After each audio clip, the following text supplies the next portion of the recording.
क्या आप long term success और प्रॉस्पेरिटी के सीक्रेट को जानना चाहते हैं तो वीडियो में बने रहें। So friends, welcome to the optimist Indian. आज हम बात करने जा रहे हैं 15 ऐसे स्किल्स जो कि इम्पॉर्टेंट हैं और टफ भी। चलिए शुरू करते हैं। Number 1, accountability. जब लोगों के साथ कुछ अच्छा होता है तो वे उसका श्रेय लेने से नहीं कतराते, लेकिन जब उनके साथ कुछ बुरा होता है तो वे खुद को विक्टिम महसूस करते हैं। अपने एक्शंस की रिस्पॉन्सिबिलिटी लेने की क्षमता विकसित करना महत्वपूर्ण है। वे अक्सर कार्यों का रिजल्ट होता है।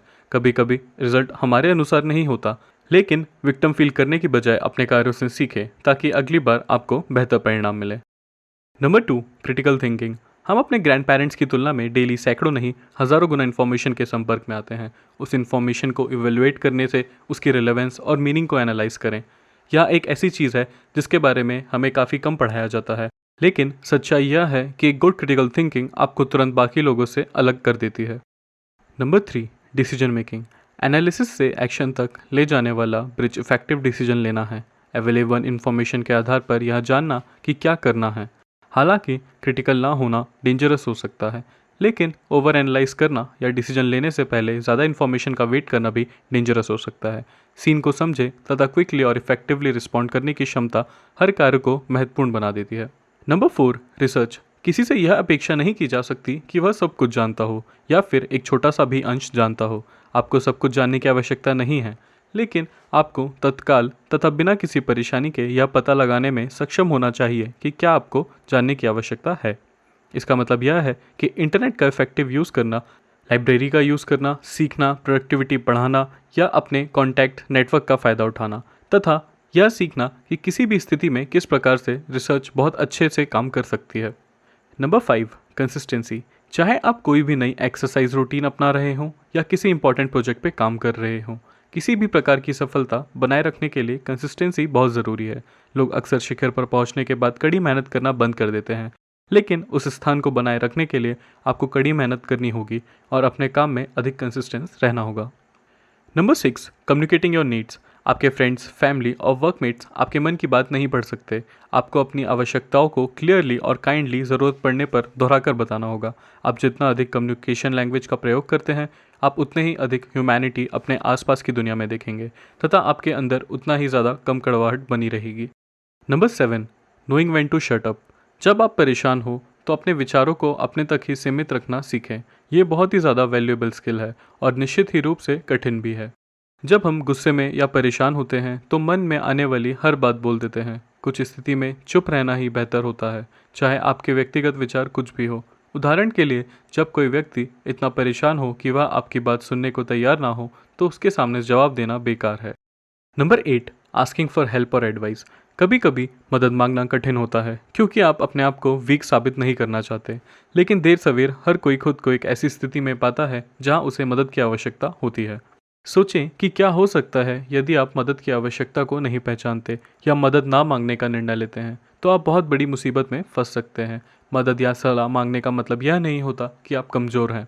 वास्तव में स्टडीज से पता चला है कि सलाह मांगना अच्छा माना जाता है और इससे आप कम असक्षम नहीं बल्कि अधिक सक्षम नजर आते हैं।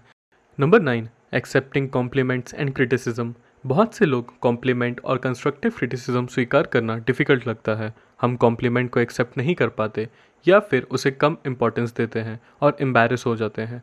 हम कभी कभी क्रिटिसिज्म से हताश हो जाते हैं, भले ही वह वैलिड हो। हमें इसे पर्सनली और दिल से ले लेते हैं। जब आपको कोई कॉम्प्लीमेंट मिले तो बस थैंक यू कहना सीखें और क्रिटिसिज्म को एज अ फीडबैक के रूप में देखना सीखें। इससे आपको बहुत ज़्यादा फ़ायदा होगा। Number 10, negotiation. Good negotiation skills आपके जीवन में लगभग हर क्षेत्र में ढेर सारा पैसा बचा सकते हैं। सेल फोन कॉन्ट्रैक्ट पर नेगोशिएशन करने से लेकर घर खरीदने तक, ये स्किल्स आपको वह उन्नति भी दिला सकते हैं जिसके आप हकदार हैं। यदि आप सही तरीके से नेगोशिएशन करना चाहते हैं तो इसका मतलब यह है कि आपके पास सभी रिकॉर्ड है और आप लड़ाई के लिए तैयार हैं। Number 11, public speaking. ऑडियंस के सामने क्लियर और इफेक्टिव ढंग से बोलने की क्षमता सबसे महत्वपूर्ण स्किल में से एक है जिसे कोई भी व्यक्ति विकसित कर सकता है। जो लोग इफेक्टिव स्पीकर होते हैं वे अधिक कॉन्फिडेंट और कंफर्टेबल दिखाई देते हैं। वे उनके साथ रहना अट्रैक्टिव होता है। हो सकता है कि आपकी जॉब में ऐसा ना हो जिसमें आपको पब्लिकली बोलना पड़ता हो, लेकिन आप कभी नहीं जानते कि वह समय कब आएगा जब यह स्किल सचमुच काम आ सकती है। और पब्लिक स्पीकिंग में कॉन्फिडेंस हासिल करने का एकमात्र तरीका रेगुलर प्रैक्टिस करना है। Number 12, track your expenses. कभी कभी सब कुछ क्रेडिट कार्ड पर डाल देना आसान होता है और फिर उम्मीद करना कि जब आपके पास सही समय आएगा तब पैसे चुकाने के लिए होंगे, लेकिन हो सकता है कि आपके पास हमेशा पूरा बकाया चुकाने के लिए पैसे ना हों, और यह कर्ज में फंसने का एक बहुत ही आसान तरीका है। अपने खर्च पर नज़र रखने से आप यह देख पाएंगे कि आपका अधिकांश पैसा कहाँ खर्च हो रहा है और आगे बढ़ते हुए आप इसमें कैसे एडजस्टमेंट कर सकते हैं। आप पाएंगे कि आपका सारा पैसा उन चीज़ों पर खर्च हो रहा है जिनकी वास्तव में आपको ज़रूरत भी नहीं है, और अननेसेसरी खर्च को रोकने के लिए एक अच्छी चेतावनी हो सकती है। Number 13, learning a new language. दूसरी लैंग्वेज सीखने के कई ऑब्वियस रीज़न हैं। यह आपके करियर को आगे बढ़ाने में, ट्रैवल करने में या इन्जॉयबल बनाने में, ज़्यादा एक्सपेंड करने में मदद कर सकता है।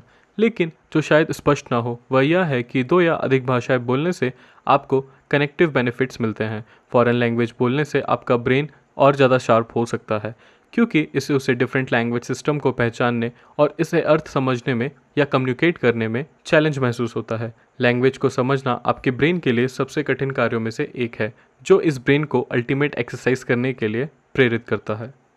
Number 14, showing gratitude. ग्रैटिट्यूड दिखाने की आदत सम्मान, विश्वास हासिल करने और भीड़ से अलग दिखने का एक शानदार तरीका है, चाहे वह थैंक यू नोट भेजकर हो या फिर गिफ्ट देकर। यह आभार उस व्यक्ति के लिए हो सकता है जिसने आपका जॉब इंटरव्यू लिया हो या फिर आपके पेरेंट्स। आभार व्यक्त करना बहुत ही महत्वपूर्ण है। ग्रैटिट्यूड दिखाने से आपको दूसरे के पक्ष में आने वाले रिलेशनशिप पर विचार करने का मौका मिलता है तथा एक दूसरे को जानने का पॉजिटिव आउटकम के बारे में सोचने का मौका मिलता है। Number 15, staying in present. Present moment में जीने का मतलब है कि आपकी अवेयरनेस पूरी तरह से यहाँ और अभी पर फोकस है। लेकिन हम जिस स्थिति में आदी हो गए हैं वह ये कि हमारे विचार या तो अतीत में होते हैं या फिर भविष्य में, बजाय इसके हम वास्तव में कहाँ हैं और क्या हो रहा है। हम इस बात पर विचार करते हैं कि क्या हुआ था, क्या हो सकता है या क्या होगा। यदि आप प्रेजेंट मोमेंट में जीना सीख जाएंगे तो आप पाएंगे कि आपके स्ट्रगल और अनहैप्पीनेस कम होती जा रही है और आपके जीवन में अधिक आनंद बढ़ता जा रहा है। यदि आपको यह वीडियो पसंद आया तो इसे लाइक करें और अपने दोस्तों के साथ शेयर करें, और इस तरह के वीडियो देखने के लिए द ऑप्टिमिस्ट इंडियन को सब्सक्राइब करना ना भूलें। Thank you for watching.